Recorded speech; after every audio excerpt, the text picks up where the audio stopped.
All right, this tutorial is about importing footage into Premiere Pro. So down here, or this test project folder here, could be up here, it might be over here, you just got to find it. So look for Media Browser, Libraries, Info, and then if you still don't see it in there because it might be tucked away under something, just click this little double arrow thing and Test Project.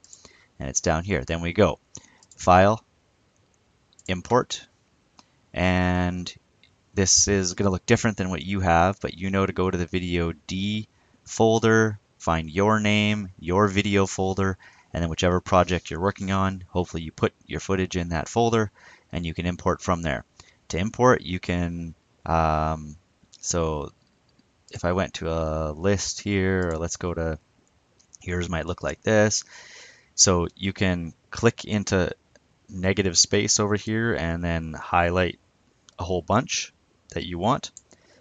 You can also click on one, and then I think on PC it's Control, and you can click on a few the other ones that you want, and then you can click Import.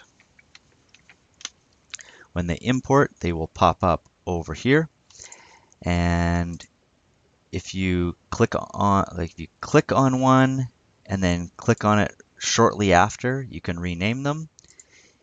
If you right click over here on these colors and go to label, you can change the color so that, let's say, all your camera angle shots are one color, maybe all your composition shots are another, and name them. And then to preview them, you double click on the icon. Now, you might have a view like this. So down here, there's list view, and then there's icon view.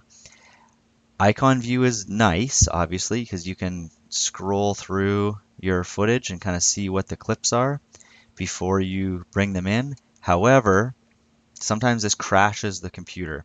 So I like to go with list view, and I just name them so I know what they are. And then when I double click on the icon, then it appears in the preview screen right here, which in the next video you will learn how to edit. Okay, so the last thing we'll do once our footage is in, let's just make sure we go File and Save again. And then you're off to watch the next video, which is basic editing.